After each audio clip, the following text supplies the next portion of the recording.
buenas tardes con todos. Eh, Les doy la bienvenida a este curso. Vamos a tratar sobre el registro de cooperativas, algunos aspectos puntuales y otros aspectos nuevos en mérito al nuevo reglamento de inscripciones de cooperativas que ha salido, que más que establecer normas nuevas, ha determinado normas que han sido asumidas por el Tribunal Registral y que ahora ya están plasmadas en un reglamento como el que como el que se ha emitido, ¿no? Y algunas cosas también se han determinado o se han normado y que son nuevas para los registradores a raíz de algunas reiteradas observaciones que se realizaban a las actas de renovación de tercios de cooperativas. Voy a compartir.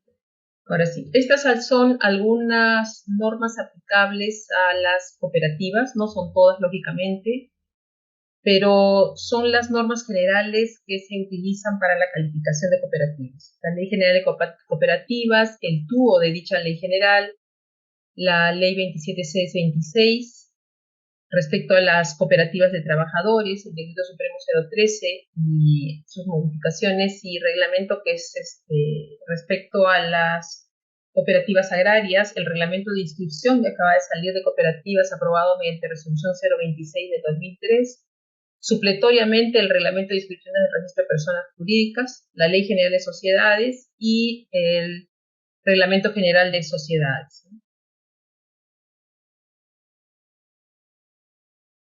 Las cooperativas tienen ciertos principios que están contenidos dentro de la Ley General de Sociedades, ¿no? Estos principios cooperativistas básicamente están fundamentados en que una cooperativa no debe ser no lucrativa, debe ser, mejor dicho, no lucrativa, en el sentido no de que, al igual que asociaciones, en el sentido no de que la persona jurídica no pueda producir, sino de que no pueda producir directamente y detalladamente para los socios directamente, ¿no? Puede ser a través de sus fines que los socios reciban beneficios, pero no un lucro directo.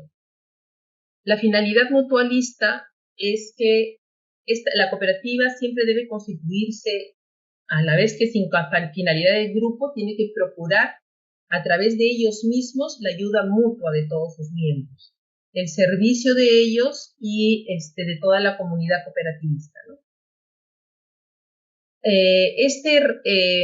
Principio cooperativista también determina que debe haber un retorno de los excedentes. Ese excedente de este trabajo de la cooperativa tiene que ser en función a la participación de estos miembros de la cooperativa y, lógicamente, en función y proporción de las operaciones que se realizan en la cooperativa. En la cooperativa también tiene que haber una gestión democrática. Todos los socios tienen derecho a un voto por persona, independientemente de con cuánto se hayan afiliado a la cooperativa. Y definitivamente la duración de una cooperativa siempre es indefinida, ¿no?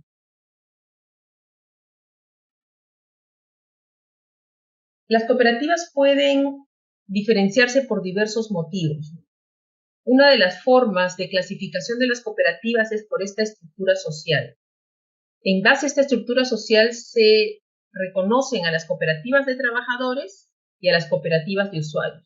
Las de trabajadores, el objeto es ser fuente de trabajo, es decir, sus miembros tienen que obtener trabajo a través de estas cooperativas, y las cooperativas de usuarios tienen que ser fuente de servicios para los que sean usuarios de estos tipos de cooperativas. Por ejemplo, en el caso de las cooperativas de trabajadores, tenemos un ejemplo claro que son las cooperativas de cafetaleros, ¿no? En el caso de las cooperativas de usuarios, están las famosas cooperativas de ahorro y crédito.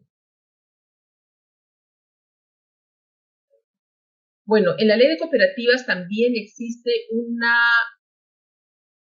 clasificación por su actividad económica. No vamos a tratar cada una de estas cooperativas, porque sería muy tedioso determinar, pero básicamente el nombre de cada una de las cooperativas ya determina su finalidad y para qué deben ser constituidas, ¿no? Tenemos las cooperativas agrarias en general, las cooperativas agrarias azucareras, las cooperativas agrarias cafetaleras, las cooperativas agrarias de colonización, las cooperativas comunales, las pesqueras, las artesanales, las industriales, las mineras, las de transporte, las de ahorro y crédito, las de consumo, las de vivienda y las educacionales. Todas estas cooperativas están determinadas en la Ley General de Cooperativas. Y algunas de estas tienen normatividad específica para cierto tipo del desarrollo de su actividad diaria. Normalmente estas normas específicas no tienen que relacionarse con lo que nosotros calificamos, salvo algunos aspectos muy específicos, como el caso de las cooperativas agrarias. Tienen más que ver con su manejo económico, con su manejo administrativo a nivel de documentario, con la presentación de documentos ante cierto tipo de instituciones públicas, etcétera, ¿no? En esta resolución emitida en el año 2001, se determinaba, y me gustó este ejemplo que puso el tribunal, que para efectos de verificar el objeto de una cooperativa, se debe indicar el tipo de cooperativa. Por ejemplo, si el objeto de una cooperativa es agricultura, pertenecerá al tipo de cooperativa agraria. La denominación no necesariamente tiene que decir que es agraria. Sin embargo, esta cooperativa agraria puede pertenecer a como hemos dicho, hay dos tipos de cooperativas generales, ¿no? La de trabajadores o la de usuarios. Pero ¿cómo saber si esta cooperativa agraria pertenece a la modalidad de trabajadores o a la modalidad de usuarios? Simplemente verificando la finalidad de la cooperativa. Siempre dentro del estatuto se debe determinar los fines que tiene cada cooperativa. A través de esta finalidad se puede determinar qué tipo de cooperativa es la cooperativa de la cual estamos calificando. En este caso, por ejemplo, el tribunal indicaba, si la finalidad era dar trabajo a los socios, era una cooperativa agraria de trabajadores. Pero si dentro de la finalidad uno verifica que tiene que brindar servicios de insumos a los socios, servicios de comercialización, definitivamente se tratará de una cooperativa agraria de usuarios.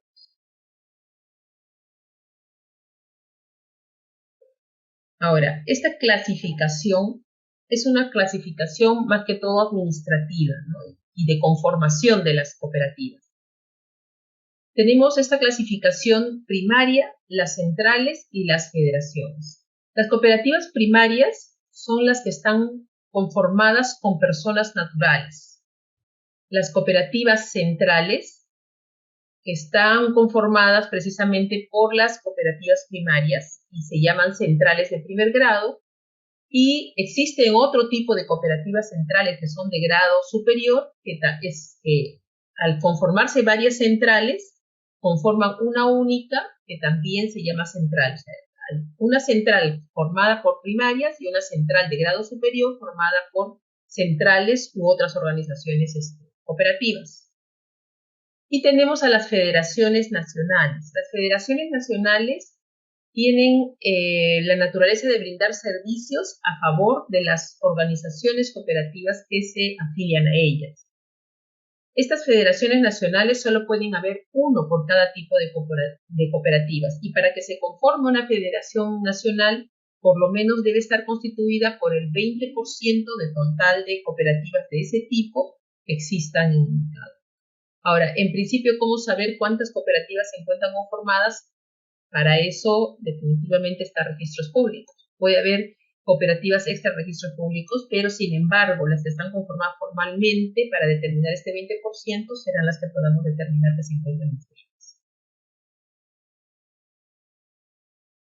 Ahora, vamos a ver los actos relativos a la constitución de las cooperativas. El artículo 11 de la Ley General de Cooperativas y el 10 del Reglamento de Instrucción de Cooperativas señala: la constitución de las cooperativas se acuerda por Asamblea General de Fundación. En esta Asamblea General de Fundación tiene que aprobarse el estatuto, se suscribe el capital inicial, debe indicarse si se trata de una cooperativa primaria, de una central, de una federación, y se elige a los miembros de sus órganos, a los miembros de todos los órganos, que ya veremos cuáles son, de todos los miembros de la cooperativa, de todos los órganos de la cooperativa, llámese Consejo de Administración, Comité Electoral, comité de educación o consejo de vigilancia y el gerente, ¿no? Que son los miembros reconocidos y establecidos en la Ley General de Cooperativas. Para su inscripción tiene que presentarse cualquiera de estos documentos. Me refiero a la inscripción del acto constitutivo. Puede ser que se presente a registros públicos la escritura pública, y esta escritura pública puede ser presentada o firmada por el representante que haya sido nombrado en la Asamblea Fundacional. Y si no se ha nombrado ningún representante para firmar la escritura pública, este reglamento de inscripciones determina que puede firmarlo el presidente del Consejo de Administración. O sea, no es necesario que en el acta fundacional se determine que el presidente pueda firmar la escritura pública de constitución. Ya de por sí el reglamento establece que o es el representante nombrado, y si no se ha nombrado el representante, el presidente del Consejo Directivo. Ahora, si la constitución se hace en la misma escritura pública, es decir, no me reúno entre los socios en una asamblea, sino que voy de frente al notario y en escritura pública, al igual que en asociaciones, al igual que sociedades, acuerdo realizar mediante minuta mi constitución, entonces en ese caso sí, en la escritura pública sí deben participar obligatoriamente todos los miembros que quieran pertenecer a esa cooperativa. Bueno, fuera de la escritura pública, o se presenta esa escritura pública o también puede presentarse un documento privado de constitución. Este documento privado de constitución tiene que tener firma legalizada de todos sus miembros. ¿Por qué? Porque este documento privado es igual que la escritura pública sin acta. El documento privado no es una asamblea, sino se reúnen y acuerdan otorgar la constitución y los estatutos, ¿no? Aprobar todo ello. En caso de documento privado, también tiene que estar con firma legalizada de todos los miembros constituyentes, de todos los miembros que quieran pertenecer a la cooperativa.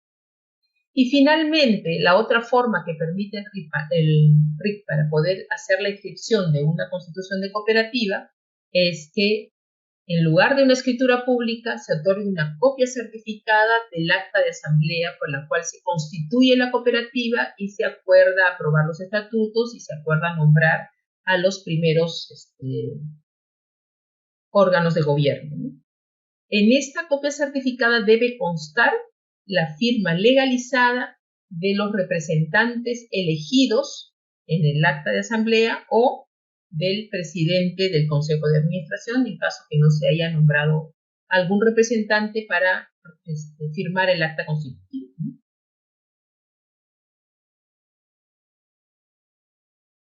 Tanto en la Constitución como en las posteriores modificaciones de estatutos de las COPAC, se requiere presentar documentos adicionales, es decir, la constitución de una COPAC y modificación de estatutos de una COPAC necesita la presentación adicional a cualquiera de los tres documentos que ya hemos visto, la resolución expedida por la Superintendencia Adjunta de Cooperativas de la SBS.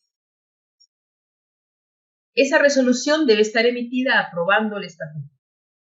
Otra forma también de presentación de esta aprobación es que el representante o el presidente del Consejo de Administración presente una constancia o declaración jurada comunicando que se ha solicitado la aprobación de esta constitución o la aprobación de la modificación estatutaria y la SBS o esta superintendencia adjunta dentro del plazo de ley no ha respondido. Y de acuerdo a la norma de SBS opera en estos casos el silencio administrativo positivo. Por lo tanto, se declara bajo juramento que ha transcurrido el plazo de ley y que se ha operado el silencio administrativo positivo y por lo tanto procede la inscripción de la Constitución de la modificación estatutaria. En cualquiera de estos dos casos, es decir, se presente la resolución expedida por la Superintendencia Adjunta de Cooperativas o se presente la declaración jurada del representante indicando que ha operado el silencio administrativo positivo, el registrador no puede calificar el estatuto de la COPAC. Se entiende que ha sido aprobado administrativamente, por lo tanto, no procede la calificación a nivel registral. procedería simplemente la inscripción directa de esa constitución o de esa modificación estatutaria que ha sido presentada.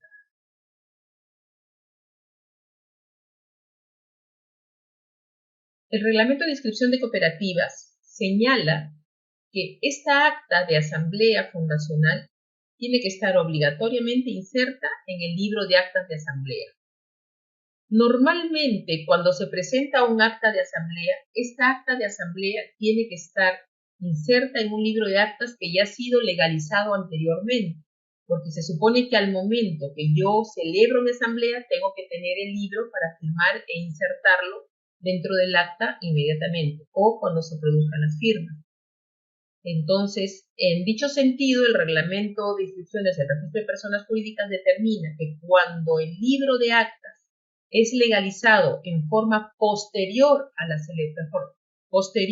celebración de la asamblea, es decir, yo celebro la asamblea un 1 de enero y legalizo mi libro un 10 de enero, tiene obligatoriamente el acta que contener una constancia de adhesión, es decir, una constancia en la cual el presidente o la persona que representa a la asociación indique expresamente que se ha cumplido con adherir posteriormente a la legalización en la asamblea con fecha tal, que se llama una constancia de adhesión.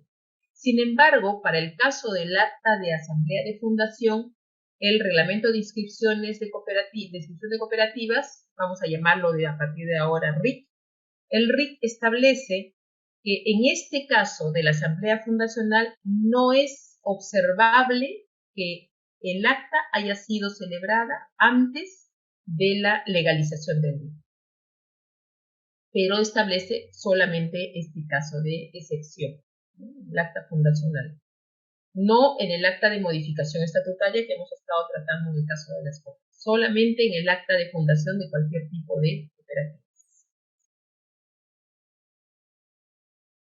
Con respecto a la denominación de la cooperativa, la Ley General de Cooperativas establece que cuando existe una cooperativa, cuando se constituye una cooperativa primaria, la denominación debe contener la palabra cooperativa, seguida del tipo de cooperativa y de su nombre distintivo, en caso exista un tipo específico de cooperativa para la conformación o el fin que se esté constituyendo esta cooperativa.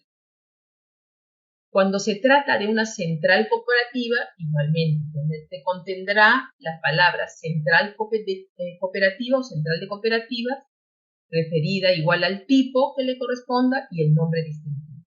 Y en el caso de federación, lo mismo, las palabras Federación Nacional de Cooperativas, con referencia en este caso solamente a su tipo, Federación Nacional de Cooperativas Agrarias. Y en el caso de la Confederación Nacional de Cooperativas, utilizará solamente esa denominación, la confederación, porque solo existe una Confederación Nacional de Cooperativas en Perú. Ninguna organización, al igual que en otro tipo de personas jurídicas, puede utilizar denominación idéntica a la de otra cooperativa preexistente.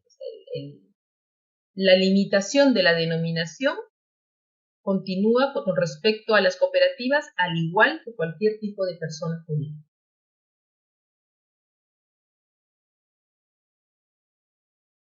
En el caso de las cooperativas primarias y las centrales de cooperativas, acuérdense que cooperativas primarias son las cooperativas básicas, las que se conforman por personas naturales, el RIC establece que el acta constitutiva debe contener, adicionalmente a todos los requisitos que contiene un acta, la indicación de una suscripción del capital inicial y el monto mínimo que le corresponde pagar a cada socio. Sin embargo, a nivel registral, no debe acreditarse el pago de capital. A nivel registral ya está determinado el pago del capital. Antes solamente es a través de resoluciones del tribunal que está determinado que no requiere que se acredite el pago del capital.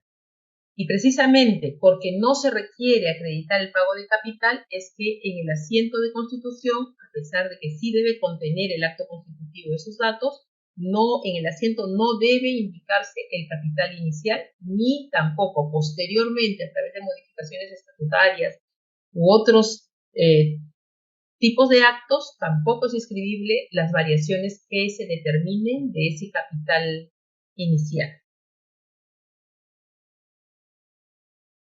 ¿Qué actos se inscriben con la Constitución? Se inscribe, lógicamente, la aprobación del estatuto, el nombramiento de Consejo de Administración y Comité Electoral. Anteriormente al RIC no era inscribible el Comité Electoral. Más adelante vamos a ver el proceso por el cual ha cambiado esta posibilidad de inscripción del Comité Electoral.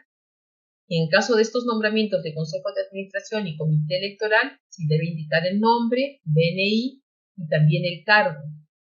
Ahora, el RIC establece expresamente, hoy por hoy, que este cargo de los miembros de los órganos de gobierno de una cooperativa pueden estar determinados en el acta de asamblea, o sea, la asamblea misma puede determinar los cargos, o también pueden realizarse a través de un acta de instalación del respectivo órgano. Dado que la ley de cooperativas establecía que es facultad de los órganos de gobierno determinar los cargos a su interior, antes del RIC había muchas observaciones cuando la asamblea determinaba los cargos, porque adicionalmente se pedía la ratificación por parte del Consejo de Administración de los cargos que habían sido determinados por la asamblea. El RIC ya determina expresamente que en el caso de la Constitución puede determinarse tanto la asamblea o el órgano en sí puede determinar los cargos que le corresponde a cada uno de los miembros elegidos. Luego, en este acto de constitución también se debe inscribir el nombramiento de gerente. El RIC establece ahora expresamente, porque la Ley General de Sociedades no lo determina, que este plazo de nombramiento de gerente es indeterminado de por sí, salvo que el estatuto o el acuerdo donde se nombra este gerente indique lo contrario y le determine un plazo determinado a dicho nombramiento. Es decir, cuando el estatuto no establece nada al respecto, en principio también es indeterminado. Sin embargo, en ese caso también en el acuerdo se puede volver determinado, a pesar de que en el estatuto no establezca que sea determinado, puede volverse determinado el acto de nombramiento. Y el RIC también establece que en el acto constitutivo, a pesar de que no son actos inscribibles, el registrador debe verificar que se haya nombrado el Consejo de Vigilancia y el Comité de Educación.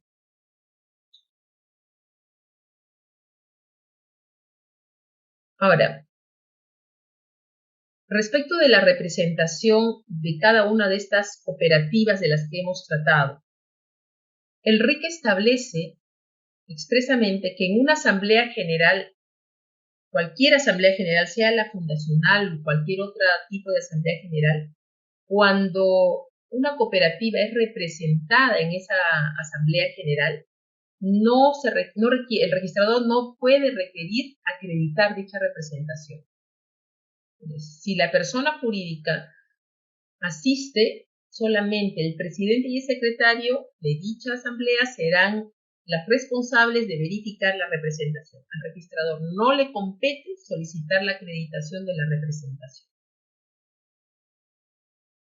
Cuando una cooperativa participa en organizaciones cooperativas de grado superior, igualmente, ante el registro no puede acreditarse el acuerdo previo del Consejo de Administración. Es decir, si una persona determina que va a ser parte la cooperativa tal y que está representando a esa cooperativa para formar una organización cooperativa superior, entonces al registrador no le compete determinar si esa persona tiene poder suficiente para constituir o para hacer que esa cooperativa pertenezca a esa cooperativa, a esa organización cooperativa superior. Eso también lo determinan los funcionarios de la organización cooperativa superior. Ya no le compete al registrador. En caso que como miembro de uno de los consejos o comités se elija una persona jurídica, el RIC establece que ya no es necesario que se indique expresamente el nombre de quien actúa en representación. ¿no? ¿Quién o quienes actúan en representación de esa persona jurídica? O sea, la inscripción procede, si es que no se ha señalado solo la representación, la inscripción procede simplemente indicando que en el cargo determinante es la persona jurídica la que ocupa ese cargo. Ya esa persona jurídica posteriormente nombrará a su representante para las asambleas o para la asistencia. Y en ese caso, coligiendo con lo que acabamos de decir, cuando se presenten estas sesiones en las que participen estas personas jurídicas que ya han sido elegidas sin invitar representante en la partida registral, allí sí, en la presentación, en la participación en el acta, es obligatorio que se consigne el nombre y documento de identidad de la persona natural que para esa sesión actúa en representación de la persona jurídica. Pero ojo, que el RIC también establece que solamente se señale el nombre y documento de identidad. Establece claramente que no es necesario que se acredite la representación, es decir, el nombramiento como representante. Basta que esa persona jurídica asista y que determine que esa persona está actuando en su representación para que se califique positivamente la sesión correspondiente. No es necesario que el registrador, vuelva a repetir, solicite el poder o la inscripción de la representación, etc.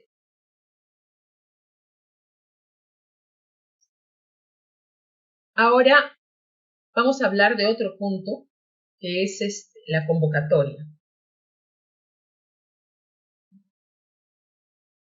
Para que no se cansen, cada más o menos 40 minutos vamos a parar unos 5 o 7 minutos para descansar y luego continuamos con el resto de la exposición. El artículo 30 de la Ley General de Cooperativas señala que quien es responsable de las convocatorias es el Consejo de Administración en general. Y como tal establece que su facultad es la de convocar con determinación de agenda y específicamente a elecciones anuales. El artículo 31 establece que el Consejo de Vigilancia, sin interferir con el Consejo de Administración, también tiene la facultad de convocar Asamblea General solo cuando el Consejo de Administración no lo haya hecho a requerimiento de este Consejo de Vigilancia.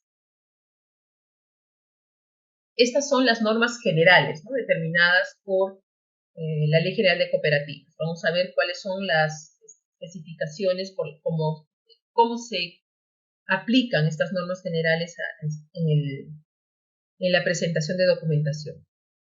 Entonces, en principio, el responsable de la convocatoria es el Consejo de Administración como órgano, incluyendo las asambleas eleccionarias.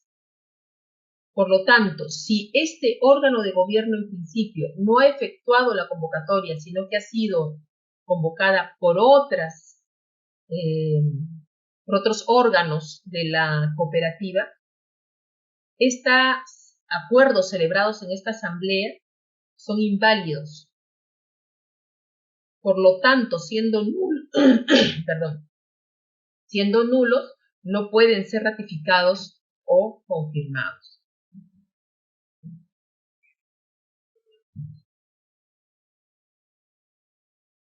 ¿Qué dice el RIC al respecto?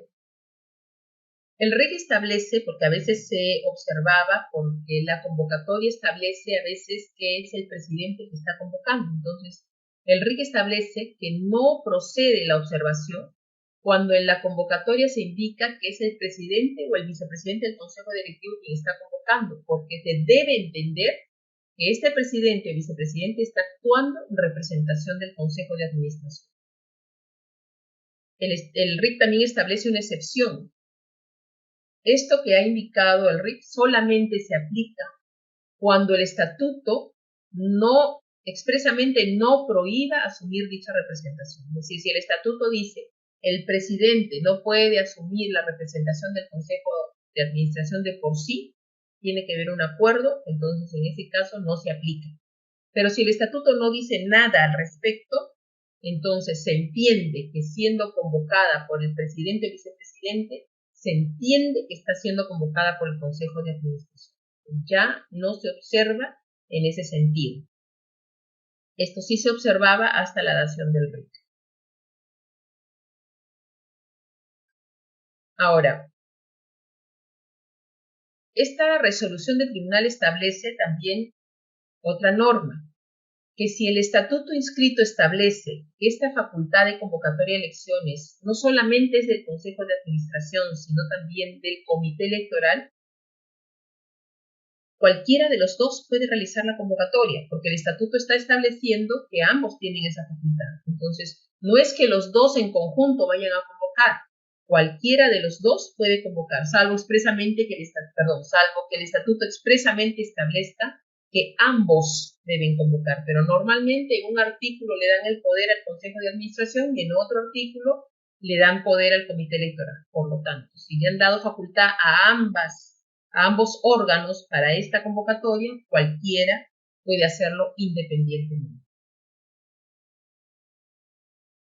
¿Cómo se realiza la convocatoria por el Consejo de Vigilancia? Hemos dicho que el Consejo de Vigilancia solo puede convocar si es que lo ha solicitado al Consejo de Administración y el Consejo de Administración ha hecho caso omiso a la solicitud del Consejo de Vigilancia.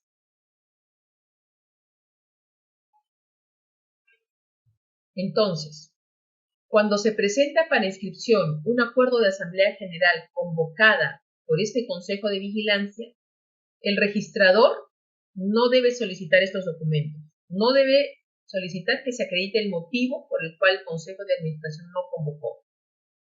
No debe solicitar el requerimiento que ha hecho el Consejo de Vigilancia al Consejo de Administración, es decir, la carta, el documento, el oficio, el memo, lo que haya remitido al Consejo de Administración. Ni tampoco puede requerir el acta de sesión de Consejo de Vigilancia en la cual acordó solicitarle al Consejo de Administración la convocatoria. ¿Cuáles son los documentos que deben presentarse cuando la convocatoria ha sido realizada por el Consejo de Vigilancia? El RIC establece que es necesario la presentación de una constancia que sea firmada por el presidente, no sé si el presidente, por el vicepresidente del Consejo de Vigilancia, en el que declare bajo juramento que el Consejo de Vigilancia sí cumplió con el requerimiento al Consejo de Administración para la convocatoria y que pese a ese requerimiento el Consejo de Administración no cumplió con dicha convocatoria dentro del plazo que se le solicitó, ¿no? Que se le pidió hacer la convocatoria. O dentro del plazo previsto en el estatuto, porque a veces algunos estatutos establecen un plazo por el cual el Consejo de Administración debe convocar cuando el Consejo de Vigilancia solicita la convocatoria. Adicionalmente, debe presentar la constancia, lógicamente, de convocatoria a Asamblea General. Esta constancia de Asamblea General de convocatoria, al igual que la constancia que debe ser emitida por el Consejo de Administración, tiene que ser emitida por el presidente o vicepresidente. En este caso, será del Consejo de Vigilancia porque son ellos los que han realizado la convocatoria. Y finalmente tendrá que presentar una copia certificada del acta de instalación del Consejo de Vigilancia a efecto de verificar que quien esté firmando, quien esté declarando que el proceso ha sido llevado a cabo de acuerdo a ley, sea presidente o vicepresidente, se encuentre con mandato vigente y a la fecha en que suscriben las convocatorias, las constancias que deben presentarse. Salvo, por supuesto, que estas actas de instalación o nombramiento consten en los antecedentes registrales, porque a veces se presenta la renovación anual por tercios con la elección de todos, ¿no? Del Consejo de Vigilancia, Consejo de Administración, Consejo de Comité Electoral, Comité de Educación. Entonces puede ser que en el antecedente registral se encuentre el nombramiento de estas personas que están presentando esta documentación. Entonces, si ya está en el antecedente, no es necesario que vuelva a presentar una copia certificada de esta acta de instalación. Lógicamente, la constancia de convocatoria debe presentarse. Y esta constancia de convocatoria contiene, aunque determina el mismo RIC, los requisitos son los mismos requisitos que establece el reglamento de inscripción de registro de personas públicas. Pero en el RIC establece también los requisitos nuevamente y establece claramente que ya no se aplica el reglamento de inscripciones del registro de personas jurídicas, sino el artículo correspondiente donde se establecen los requisitos de la convocatoria. Además, el RIC establece en el artículo 22 que cuando la convocatoria se efectúa mediante aviso en el diario, puede haber dos formas de acreditar esa publicación. Mediante la constancia, mediante la presentación de los avisos, mediante la constancia de convocatoria, en la cual yo determino y detallo en qué periódico lo hice, con qué fecha hice la publicación, inserto una copia de la publicación, etcétera, conforme debe indicar una constancia común, ¿no? O también puede ser acreditada mediante la copia certificada de los avisos, tanto sea no solamente copia certificada, sino también pueden ser presentados en original. Cualquiera de los dos medios, o tres, ¿no? Estamos indicando, o sea, aviso en original, reproducción, copia certificada en original, o la constancia, pueden ser presentados para acreditar la convocatoria. Ojo que cuando se presente la copia certificada o los avisos publicados en original, tiene que presentarse la página completa. ¿Por qué la página completa? Porque ahí se determina la fecha, se puede verificar la fecha en que ha sido publicado, ¿no? Es parte de la calificación en estos casos. ¿Qué sucede con la convocatoria cuando no hay precisiones en el estatuto o la ley sobre cómo realizar la convocatoria? El RIC establece que cuando el estatuto no establece nada y la ley no establece nada para las cooperativas, la anticipación y el medio por el cual yo voy a realizar esa convocatoria es acordada y decidida por el órgano que va a convocar. En este caso, por el Consejo de Administración o en su caso, por el Consejo de Vigilancia. Y el registrador no debe objetar ni la anticipación ni el medio que sea empleado porque es decisión absoluta de cualquiera de estos dos órganos de gobierno o el comité electoral en el caso de que haya sido una elección. Para las cooperativas primarias y centrales, respecto al quórum y las mayorías, son los que rigen la Ley General de Sociedades, ¿no? La Ley 26887. 50% más uno, o si no, los casistas. En el caso de modificación estatutaria, mínimo 10%. Y para las demás organizaciones cooperativas, el quórum será la determinada en el Código Civil. Entonces aquí hace una diferencia el RIC. Cooperativas primarias y centrales, la Ley 26887. Y todas las demás organizaciones cooperativas, el Código Civil. Estamos hablando de federaciones, ¿no? Vamos a tratar sobre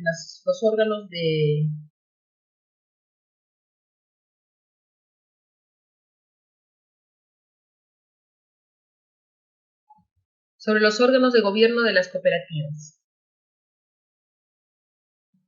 En principio, los órganos de gobierno de las cooperativas está conformado por la Asamblea General, que es el órgano de gobierno principal de una cooperativa, el Consejo de Administración, como su nombre lo indica, es el órgano que realiza la gestión de administración de la cooperativa, el Consejo de Vigilancia, el Comité Electoral y el Comité de Educación. Y por supuesto el gerente en un grado secundario. ¿Qué es lo que ha establecido el RIC con respecto a estos órganos de gobierno? Y es bueno saberlo porque anteriormente no se veía mucho acerca de este tipo de nombramientos. Establece que en el estatuto las cooperativas pueden determinar que existan órganos unipersonales, es decir, formados por una sola persona, para las funciones de estos órganos de administración, de vigilancia, el educativo y el electoral. Pero en el estatuto debe determinarse que esto solo puede darse cuando existe un número reducido de socios.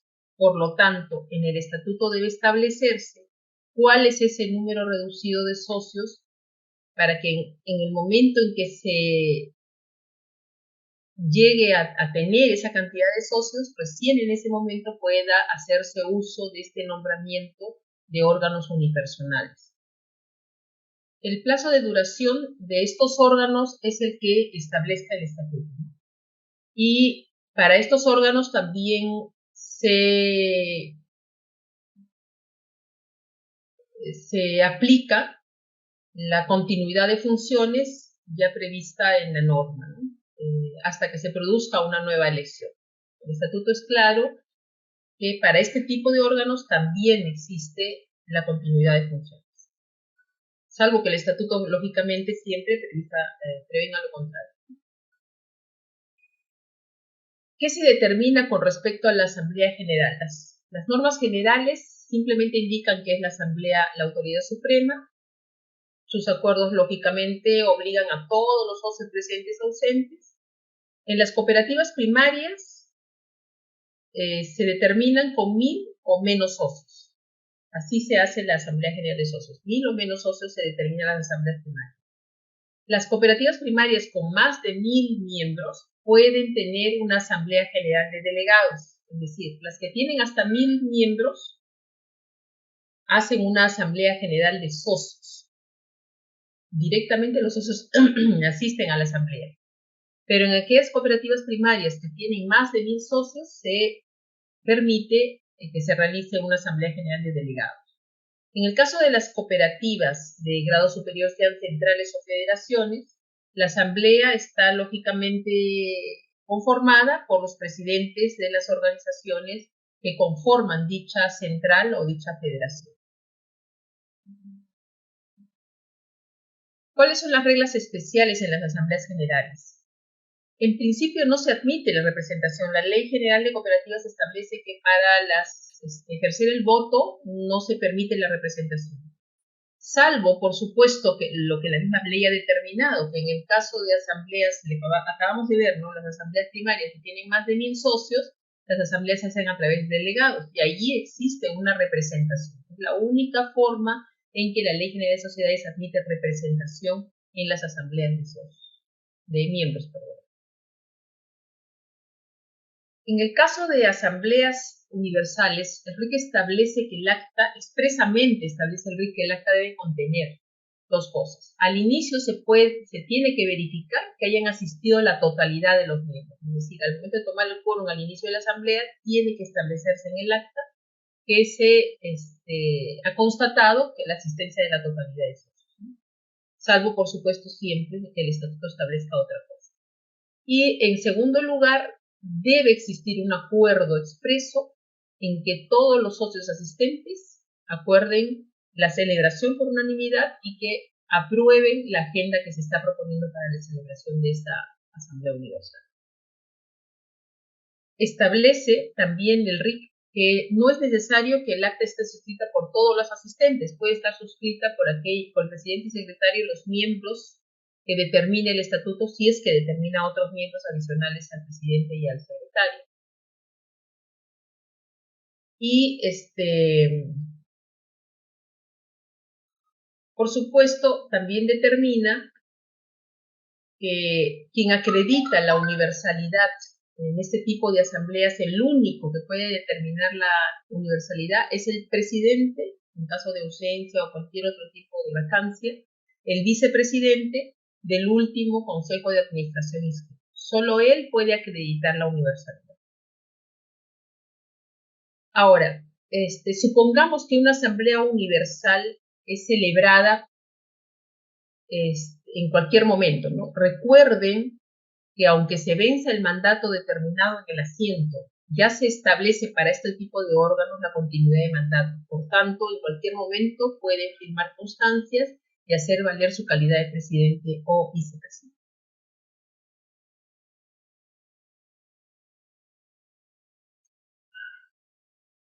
Ahora, específicamente vamos a ver lo que es la renovación anual por tercios.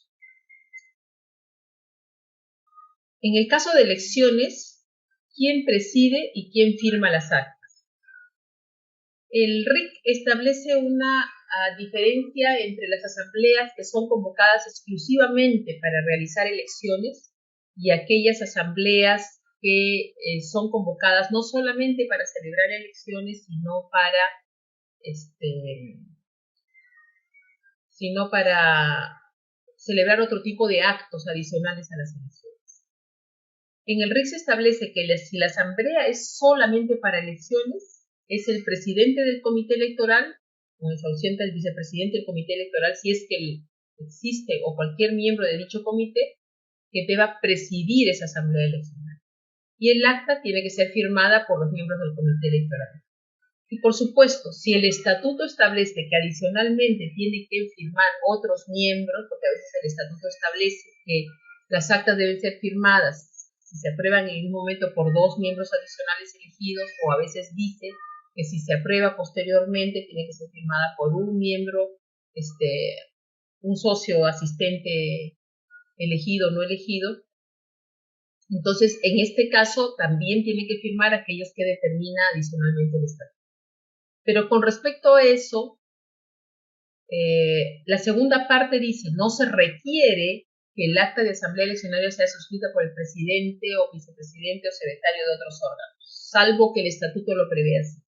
Si nosotros leemos solamente la primera parte, determinaríamos que solamente el presidente y el secretario o los miembros del comité electoral pueden dirigir un proceso eleccionario. Sin embargo, hay actas que se nos presentan en las cuales primero apertura el presidente del Consejo de Administración y posteriormente le cede, aunque sea la única agenda, le cede el mandato al comité electoral, ¿no? Le cede la dirección de la asamblea. Entonces, si nosotros solamente leemos la primera parte, diríamos que esa asamblea no procede porque nunca debió tomarse el quórum por el presidente del Consejo de Administración, que quien determina el quórum es el comité electoral, dirige la asamblea desde su inicio. Sin embargo, aquí en la segunda parte dice, no se requiere que el acta de asamblea eleccionaria sea suscrita por el presidente. O sea, no es necesario, pero sí podría darse, siempre y cuando, a mi entender, el acto eleccionario sea presidido y llevado a cabo por el comité electoral. Puede aperturarse la asamblea por el Consejo de Administración, sin embargo, el acto mismo de la elección tiene que ser realizado por el comité electoral. Y también es válida el acta en el cual, desde el inicio, el acta eleccionaria, exclusivamente eleccionaria, que desde el inicio sea presidida y dirigida solamente por el comité electoral. Ahora, en el caso de que la asamblea trate no solamente las elecciones, sino también otros temas, lógicamente, esta tiene que ser presidida por el Consejo de Administración en principio, por el presidente y secretario del Consejo de Administración en principio, porque se van a tratar otros temas distintos al comité electoral. Y posteriormente, este presidente del comité electoral cederá, al momento de ver las elecciones, cederá la dirección de la asamblea al comité electoral en su debida oportunidad. En estos casos, el acta tiene que ser firmada por el presidente, el secretario que iniciaron, que aperturaron el acta, los miembros del comité electoral que se encuentran presentes y que dirigieron el proceso electoral y aquellos miembros que el estatuto establezca que tienen que firmar el acta, ¿no? Ahora, ¿cuáles son los actos inscribibles de acuerdo a la resolución 038? El nombramiento de los integrantes, remoción, suspensión, renuncia, el otorgamiento de poderes, su modificación, revocación, sustitución, etc. Y este artículo 4 establecía que los reglamentos electorales y los órganos de persona jurídica que no ejercen representación y la ratificación de actos no son inscribibles. En principio, se indicaba también que el comité electoral no era inscribible, pero se ha modificado porque ahora, de acuerdo al RIC, el comité electoral es inscribible. Básicamente, ¿por qué se ha hecho la inscripción del comité electoral? Porque el acto eleccionario se inicia en la elección del comité electoral, no se inicia con la elección del Consejo de Elección. Entonces, la calificación que se realizaba no era solo de la elección del comité electoral, sino desde el inicio, desde que se elegía el comité electoral, se iniciaba la calificación del proceso eleccionario. Esa es y normalmente el registrador lo que tenía que hacer es, uno, verificar los antecedentes registrales a efectos de verificar, o sea, tenía que volver a calificar la elección del comité electoral para efectos de verificar que ese comité electoral es el que esté participando en las nuevas elecciones, o de lo contrario, solicitar todo el proceso eleccionario del comité electoral para poder calificar el nuevo proceso, si es que se había hecho con el anterior comité electoral. ¿Cuál es el periodo de los órganos de gobierno a la fecha? Anteriormente se entendía que los órganos de gobierno de una cooperativa culminaba a la fecha en que cumplían el periodo para el cual habrían sido elegidos. Sin embargo, se establece, se sigue estableciendo que en el acta eleccionaria del RIC deben establecerse el periodo por el cual se elige a los titulares de cada miembro de los órganos de gobierno, ¿no? Y dice, debe consignarse los periodos diferentes de cada miembro, entre 1, 2 o 3 años, con el fin de posibilitar la renovación anual por tercios. En las siguientes elecciones, cuando se realice la renovación de tercios, por vencimiento de algunos de los periodos, se precisará el periodo por el cual es elegido el nuevo miembro.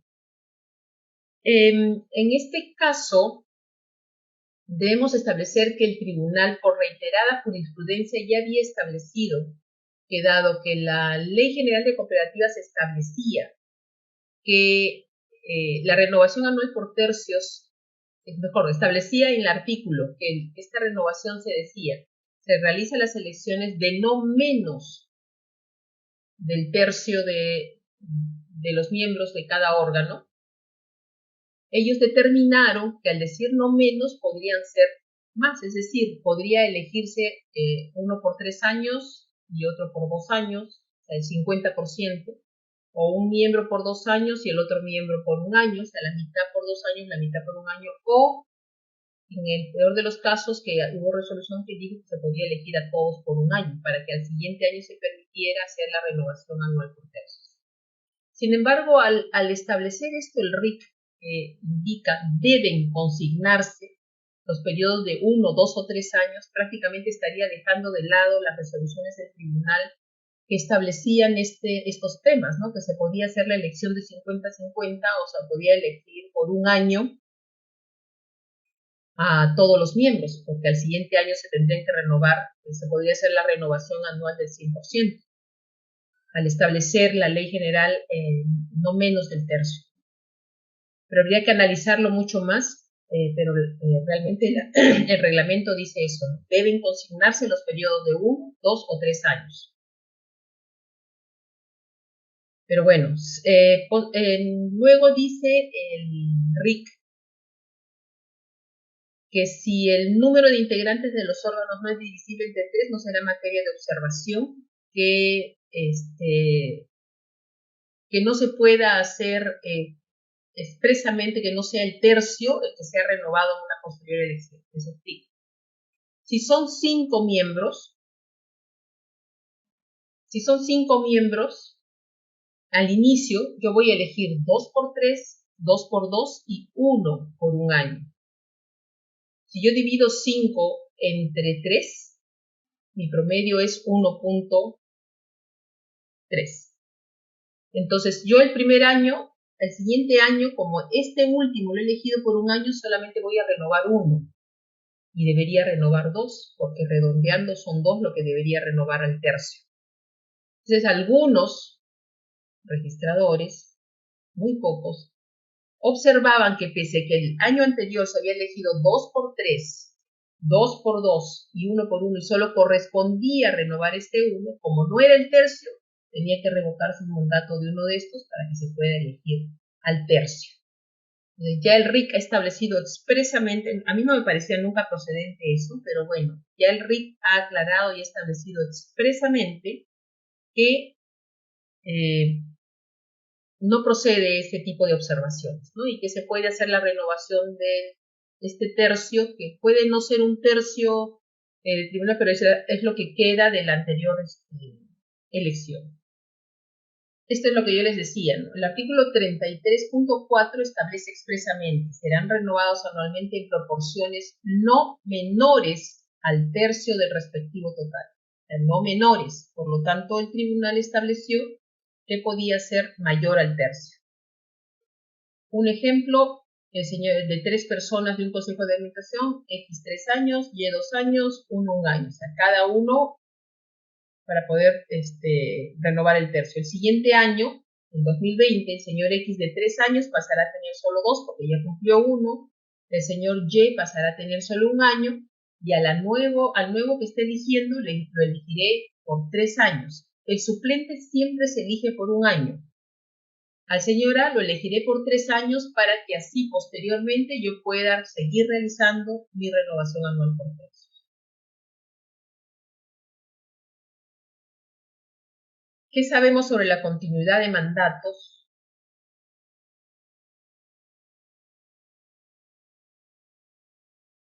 Dice, transcurrido el año y verificándose la vacancia de algunos miembros, el Consejo de Administración puede convocar.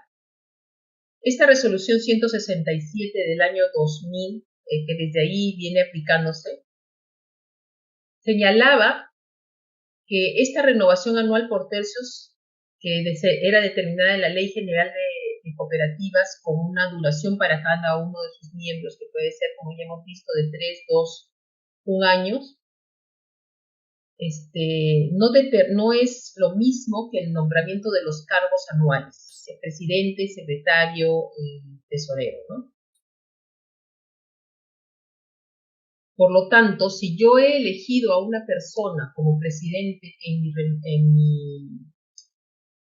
mi instalación, esa instalación de acuerdo eso tiene que ser anual, de acuerdo a la Ley General de Sociedades tiene que ser anual, no quiere decir que cuando termine mi año como presidente, si yo he sido elegido por 2 años, deje de ser miembro del Consejo de Administración. Una cosa es que yo sea presidente por 1 año, pero continúo en el segundo año como miembro del Consejo de Administración.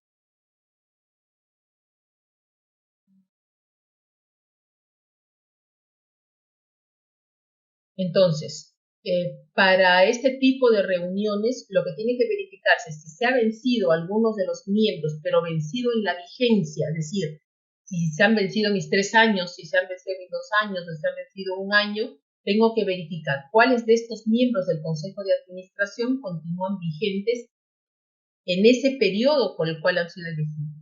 Entonces, si todavía quedan miembros del Consejo de Administración con mandato suficiente en número que les permita sesionar, el Consejo de Administración seguirá funcionando a pesar de que no hayan existido, elecciones, ¿no?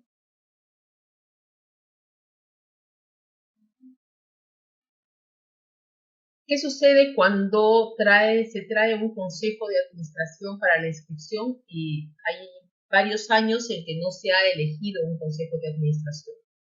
No es necesaria esa renovación, o sea, no es necesaria que haya existido la renovación anual por tercios en forma anual, sino que la presentación de ese nuevo acto de elección de Consejo de Administración reúna los requisitos necesarios para su inscripción. No se puede exigir que se presenten todas las renovaciones anuales por tercios anteriores. Por ejemplo, si nos presentan una asamblea universal en la cual se hace una elección de renovación anual por tercios después de 4 años, procede la inscripción de ese Consejo de Administración, si es que se está eligiendo en su totalidad o se está eligiendo en número suficiente para que exista quórum, ¿no? Salvo, por supuesto, que en esa asamblea se determine solamente ha salido vacante 1 y continúan vigente 2. Entonces, como están vigentes 2 que han sido elegidos anteriormente, ahí sí, por acto previo, se tendrá que solicitar el nombramiento de esos 2 que continúan vigentes en mérito a un anterior nombramiento.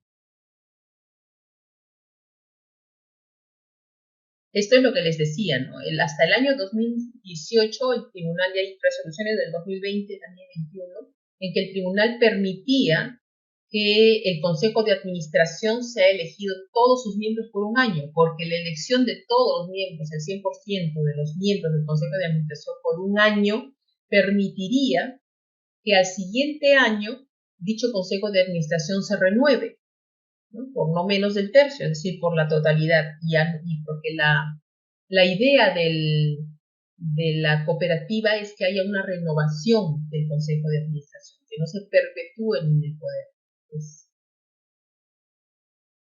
Entonces, estas resoluciones del tribunal permitían eso, no solamente de la totalidad, como les digo, sino, por ejemplo, también había resoluciones en que se permitía que la renovación se haga del 50%.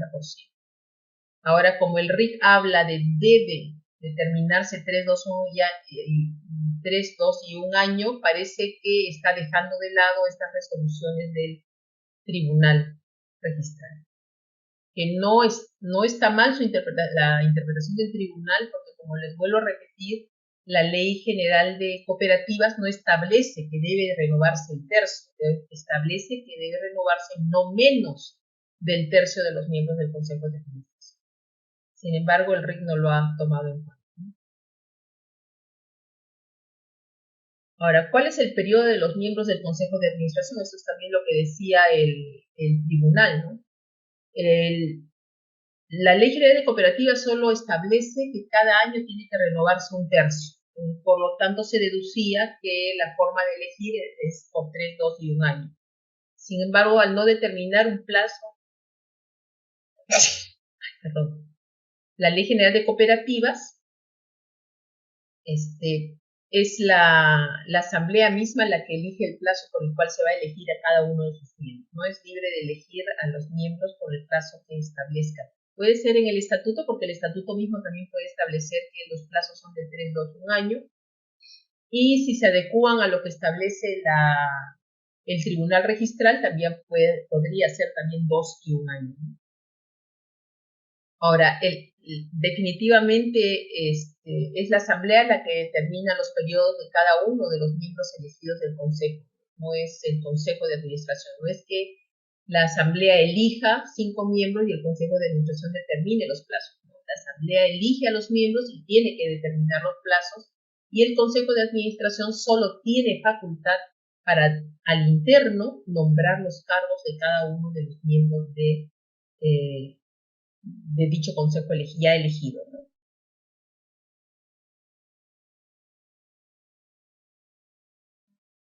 Ahora, con respecto a estas elecciones, por ejemplo, existían casos en los cuales había una persona que vencía, por ejemplo, 31 de marzo, y se realizaba una elección el 27 de marzo o 26 de marzo de su reemplazante. Pues acá estamos, por ejemplo, Mario González, está escrito hasta el 31 de diciembre del 2018, pero el 25 de diciembre se realizan las elecciones para reemplazarlo. Y en dichas elecciones no se señala el plazo de inicio de vigencia. Entonces, el tribunal estableció que en este caso sí debería de indicarse la fecha de inicio de vigencia, porque existen días en que se están superponiendo mandatos, ¿no? Pero, sin embargo, si la persona que está siendo elegida es la misma persona que está reemplazando, si el estatuto permite una reelección y se está reeligiendo a esa persona, entonces solo en ese caso el tribunal establece que ya no es observable, porque al aceptar el cargo, al aceptar ser elegido, esta persona está prácticamente aceptando su remoción a esa fecha en que ha sido elegido. Si es que la asamblea no determina una fecha distinta para su nombramiento, ¿no? Para su inicio de vigencia, perdón. Entonces, si es una diferente persona, tiene que removerse al que está inscrito, o de lo contrario, la asamblea tiene que determinar que esa persona que está elegida va a ejercer su mandato a partir de la fecha en que culmina el mandato del que está reemplazando. Solamente se exceptúa de ello cuando el que es elegido es la misma persona que va a ser reemplazada, que ha sido reelegido. Antes de la ley 31029, la continuidad de mandato y el principio de no estaba permitido, ¿no? Porque como la norma decía debe realizarse una renovación anual por tercios, se entendía que los plazos que se le daban a las personas elegidas eran los plazos determinados por la Asamblea General. Entonces, estatutariamente tampoco podía determinarse la continuidad de mandato, ni estatutariamente ni a través de una asamblea, porque se tenía en cuenta de que la norma de la renovación anual por tercios era una norma imperativa. Por lo tanto, cualquier acuerdo, sea estatutario o acuerdo de asamblea, no podía primar o irse en contra de la norma imperativa que era la Ley General de Cooperativas, ¿no? Entonces no estaba permitido. Sin embargo, luego de la Ley 31029 ya estamos viendo de que el periodo de los órganos de gobierno es definido hasta la fecha de la elección.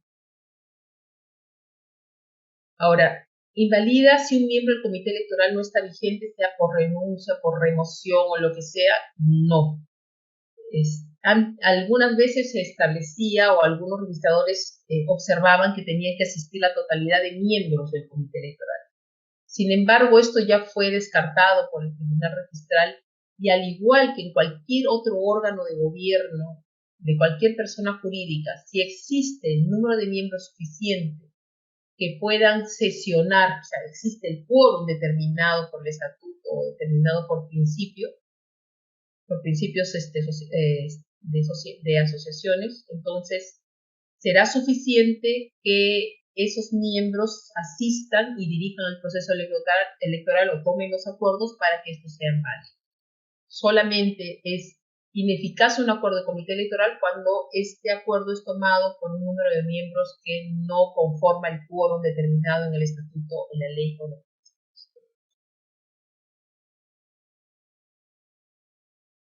La prórroga de los miembros de una cooperativa, al igual que cualquier otra persona jurídica, debe tomarse antes del vencimiento del plazo y siempre y cuando la norma estatutaria lo permita y permita reelección. Anteriormente no se permitía, como les digo, vuelvo a repetir, porque estaba la norma, se determinaba que la renovación por tercios era una norma imperativa que por lo tanto culminaba su vigencia en la fecha de vencimiento. Ahora, en principio ya la prórroga no es necesaria, porque como la misma ley establece que se mantiene su vigencia hasta la fecha de las elecciones, es ineficaz un acuerdo de prórroga, ¿no?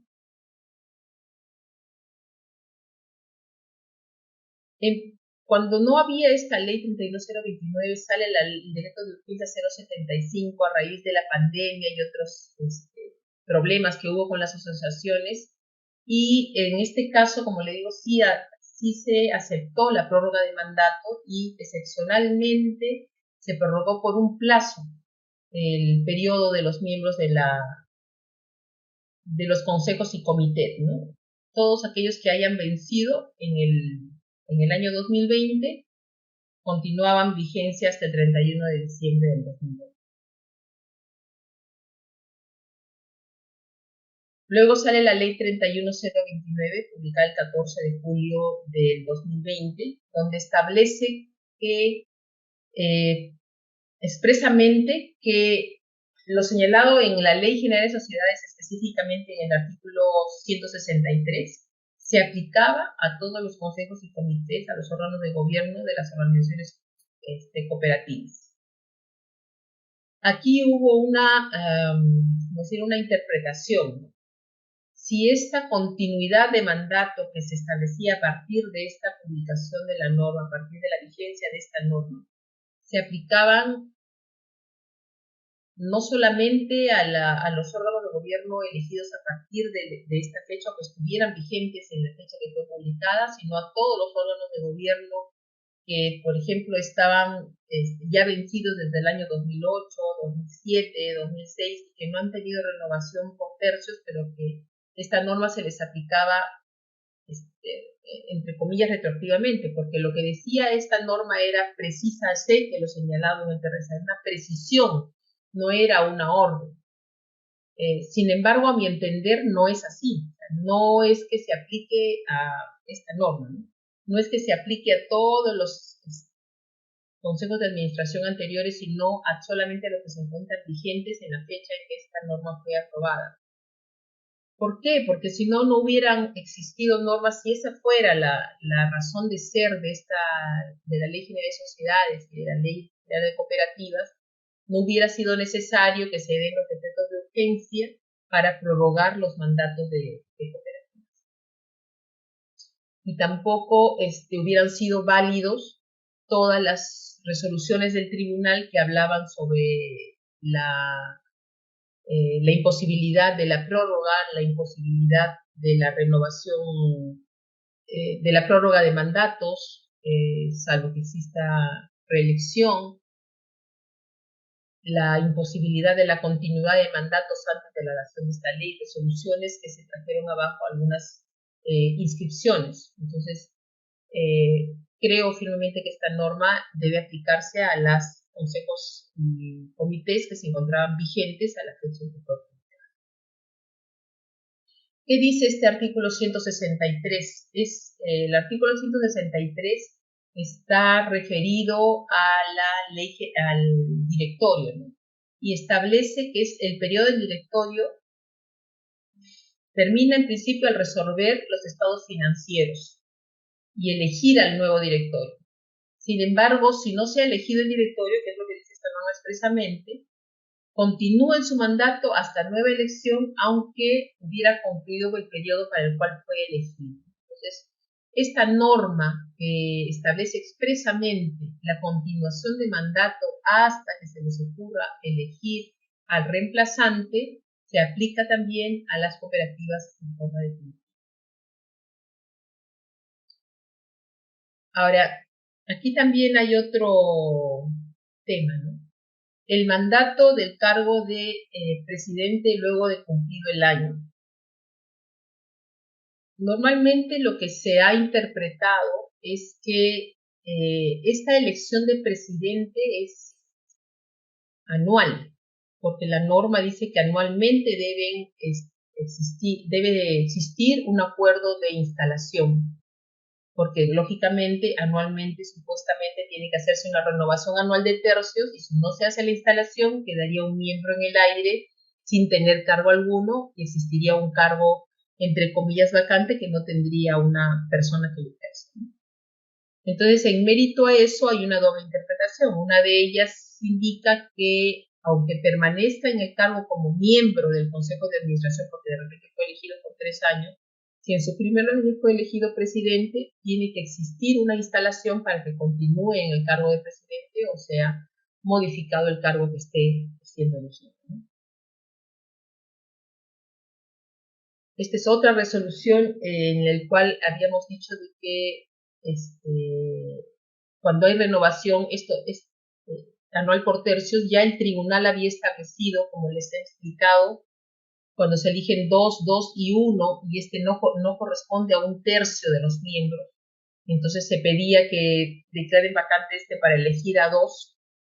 El tribunal ya había establecido que eso era improcedente, pero como eran resoluciones del tribunal que no eran de observancia obligatoria, todavía se seguía observando. Lógicamente, esta interpretación realizada por el tribunal ha sido asumida por el RIC y ya expresamente se ha establecido que en el caso de que no pueda establecerse un tercio expresamente, no es necesario que sea expresamente un tercio, ¿no? Sino que toque la renovación anual por tercios de la persona que ya ha sido elegida por un año en la anterior oportunidad. Entonces, que le corresponde y no alcanza el tercio expresamente que señala la norma, ¿no? Porque tenemos que ver que la norma dice no menor al tercio y a veces ese 1 es no menos del tercio, pero ya la norma ha establecido que en mérito a la interpretación, como no alcanza la división, entonces procede la elección de menos del tercio solamente en ese caso.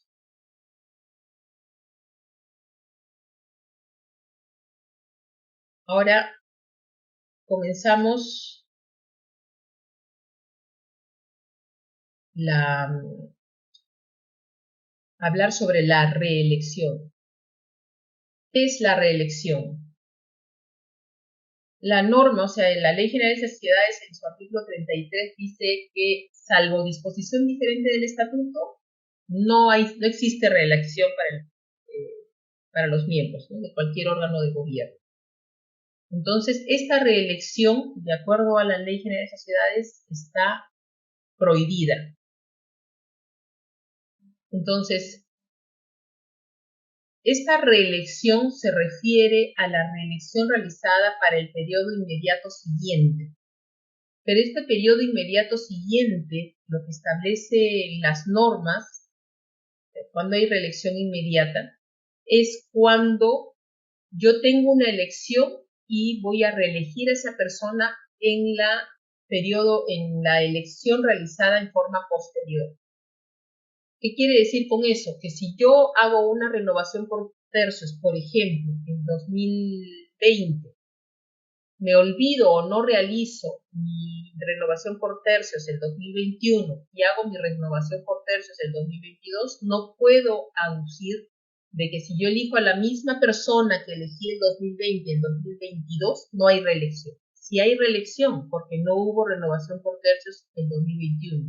Y la posterior elección, la inmediata elección, es a la del 2020 y la del 2022. Entonces, no interesa el periodo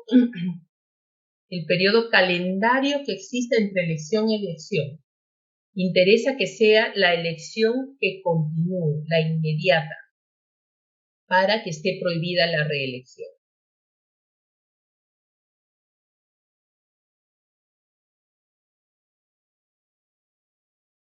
Ahí tenemos, de 2009 al 2012 no hubo reelección, no hubo elecciones, pero al momento de reelegirse a una de estas personas existe reelección a pesar de que no ha habido elecciones durante este periodo. No puedo aducir yo, como es renovación anual del tercios, el 2010 y el 2011 tuvo que haber renovación de tercios. Entonces, como han pasado 2 periodos de cumplimiento de la renovación de tercios, ya no es reelección. Entonces, sí es reelección cuando es mi inmediata elección, haya pasado el plazo o el periodo que haya pasado de calendario, ¿no?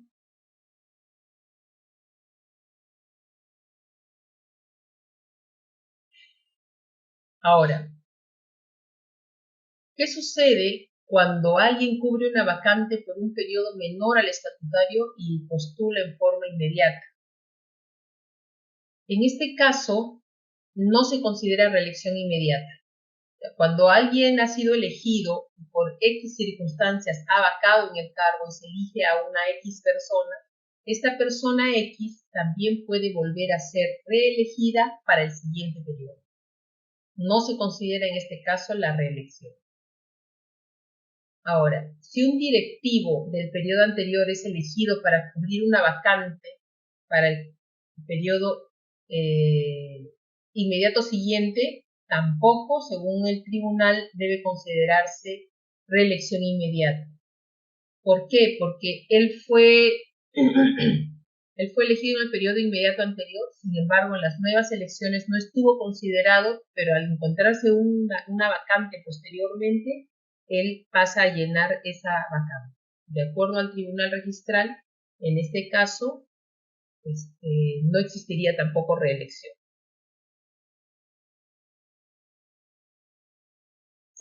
Ahora, ¿qué sucede cuando yo elijo en diferentes órganos? O sea, por ejemplo, he elegido a una persona para el Consejo de Administración y al siguiente periodo lo elijo para el Consejo de Vigilancia.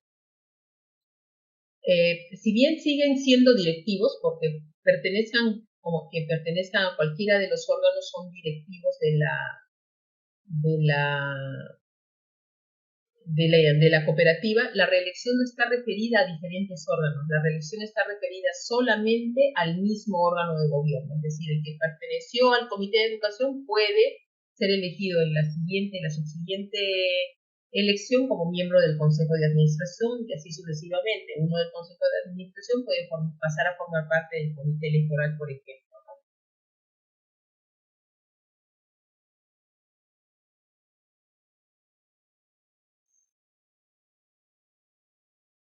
Ahora, los suplentes. ¿Qué pasa con aquellos suplentes que pasan a titulares?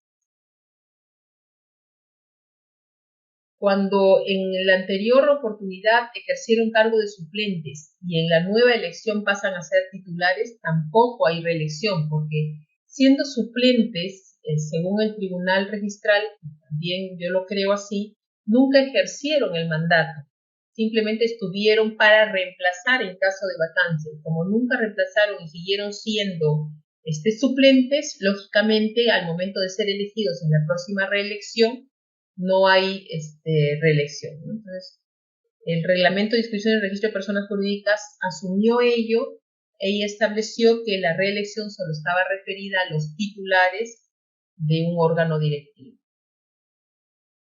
¿Qué sucede con la reelección indefinida? La Ley General de Cooperativas dice expresamente, salvo disposición diferente del Estatuto. Por lo tanto, la reelección, sea por 2 años, por 3 años, por renovaciones, o sea indefinida, está permitida siempre y cuando el Estatuto expresa y claramente establezca que está permitida la reelección. Entonces, la idea de la norma es ponerte parámetros, pero será la misma persona jurídica la que establezca si es que desea que exista una continuidad, entre comillas, oculta de mandato de los miembros de un órgano, ¿no? Y puede existir reelección indefinida si el estatuto así lo permite, porque la ley permite que el estatuto establezca normas especiales.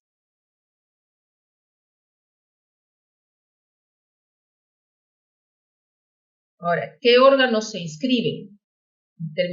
Terminamos por el momento este punto, vamos a tener 5 minutos más de break y continuamos con los últimos 20 minutos que nos quedan, terminando esto para poder también contestar sus preguntas.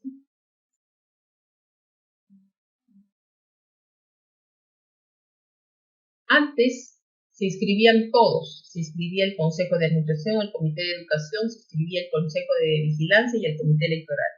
Ahora solo se inscribe el Consejo de Administración y el Comité Electoral. En realidad ha habido 3 etapas del registro. Una etapa en la cual se inscribían los 4 órganos de gobierno, Consejo de Administración y el de Vigilancia, el Comité de Educación y el de Electoral. Una segunda etapa en la cual se dejaron de inscribir todos los órganos de gobierno a excepción del Consejo de Administración, que era el único que se inscribía, y una tercera etapa que hemos pasado ahora con el RIC, en el cual se inscriben el Consejo de Administración y el Comité Electoral.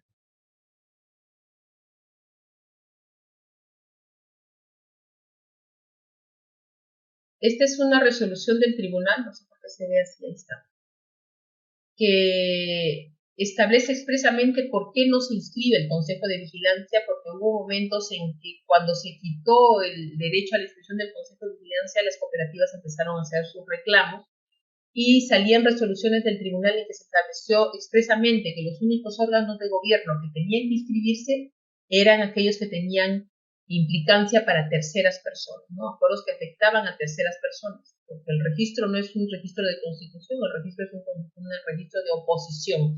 Por lo tanto, los acuerdos de esos órganos tenían que tener obligatoriamente incidencia en los terceros a los cuales servía registro.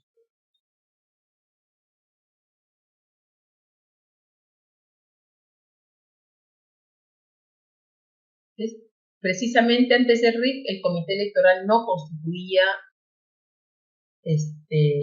un acto inscribible. Sin embargo, como les dije durante la exposición, al iniciarse el proceso electoral con la elección del Comité Electoral, lógicamente el registrador tenía que calificar todo el proceso electoral que incluía la elección del Comité Electoral.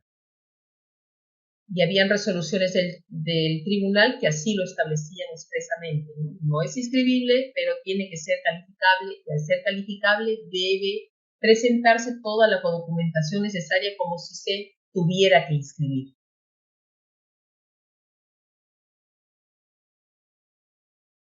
Precisamente esa es otra resolución que establecía que los actos inscribibles son solamente los órganos que tengan representación frente a terceros, ¿no? O sea, los órganos distintos del Consejo de Administración no tenían esas atribuciones para tener esa representación frente a terceros, por lo tanto el tribunal en todas estas resoluciones establecía que ninguno de esos órganos tenía que inscribirse. Y la parte de acá que sí es aplicable todavía de esta resolución es respecto al Consejo de Vigilancia, ¿no? Cuando sea el Consejo de Vigilancia el que tenga que realizar la convocatoria, solo será suficiente que se acredite la legitimidad de esos órganos. Y así lo ha asumido el RIC, que solicita el acta de instalación del Consejo de Vigilancia para verificar la legitimidad de las personas que están presentando las constancias y que están declarando que se ha realizado la convocatoria de acuerdo a la ley. Bien. Algo que nos faltaba tratar es sobre las asambleas virtuales, la ley 31.194. Esta norma se estableció para modificar la Ley General de Sociedades, estableciendo que las asambleas virtuales o no presenciales podían celebrarse por las sociedades, a pesar de que en el estatuto no lo contempla. O sea, de manera general podían celebrarse presenciales y no presenciales. Y se estableció en esta ley que estas también tendrían que ser aplicables a los otros tipos de personas jurídicas. En este caso, el RIC ha establecido expresamente que para el caso de cooperativas es aplicable esa norma. Y lo que establece expresamente es que tanto en las asambleas generales como en las sesiones de consejo de administración se aplican esta norma en los regímenes de excepción. Y en la convocatoria se establece dos temas, ¿no? Que la convocatoria puede ser realizada por los medios previstos en el estatuto, y si no está en el estatuto, por correo electrónico, WhatsApp, mensajes de texto o cualquier otro medio que sea determinado por el presidente o vicepresidente del Consejo de Administración. Y lo otro que establece es que en las constancias de convocatoria, lo único que tiene que establecerse en la convocatoria es la plataforma a través de la cual se va a realizar esta asamblea virtual. Solo la plataforma. Ahora sí pasamos a ver los órganos que se inscriben, que ya lo hemos visto esta parte. Vamos a avanzar.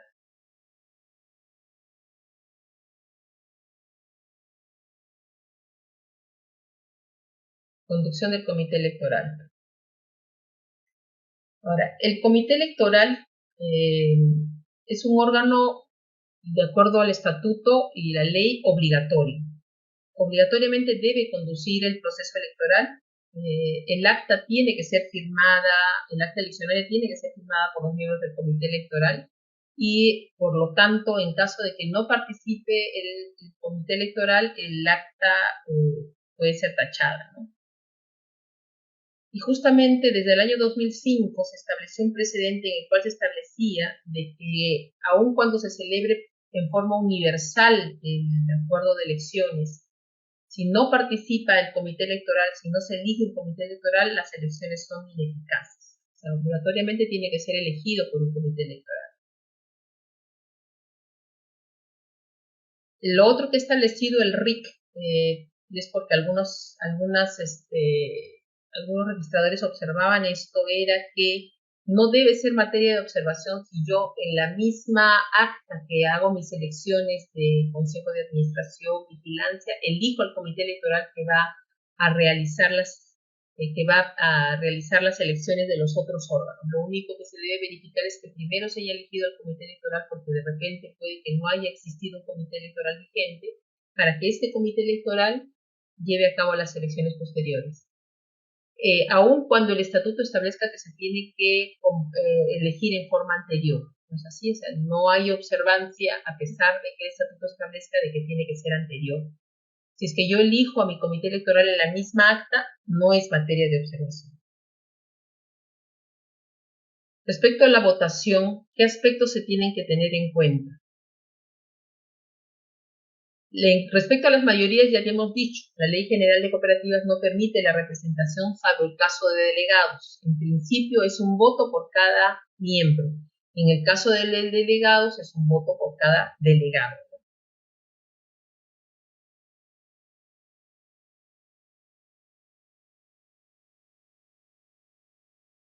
Los acuerdos siempre se toman por mayoría de votos, salvo algunos acuerdos en los cuales se establece un voto, una mayoría calificada, ¿no? Que es modificación estatutaria, las fusiones, las reorganizaciones en general, donde la norma establece que se requiere una mayoría mayor, que es normalmente la de 2/3 de los miembros presentes en la asamblea cuando se tome el acuerdo.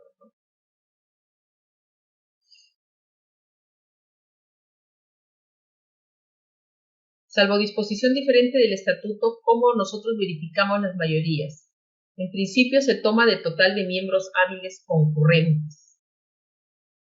No hay acuerdo si los votos, por ejemplo, en el caso de elecciones, yo puedo tener 2 listas y tengo 100 personas. Puedo tener 20 votos por una, 25 votos por la otra, y tengo 100 asistentes. En principio yo diría, no tengo ninguna de mis listas tiene mayoría, o sea, 50% más uno.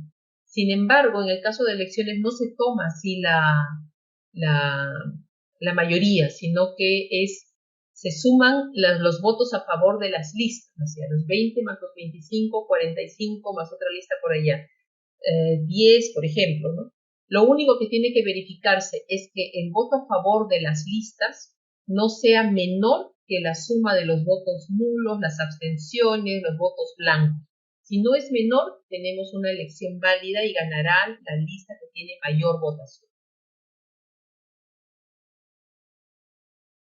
Por eso expresamente se establece de que en el caso de elecciones no es necesario que la lista ganadora tenga la mitad más uno de los votos, ¿no? Bastará que la suma de los votos a favor de las listas equivalga a la mitad o más de los miembros hábiles concurrentes.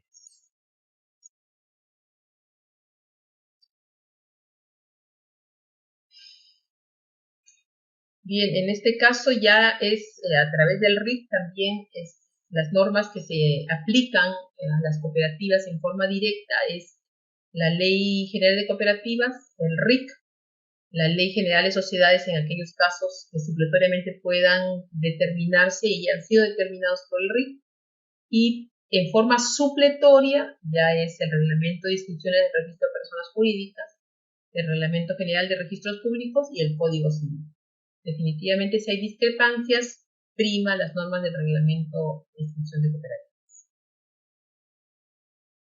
Las disposiciones previstas en este reglamento también se aplican, o sea, previstas en el RIC también se aplican a las COPAC, excepto en los aspectos en que la COPAC tiene normas específicas para determinados aspectos, ¿no? Normas especiales.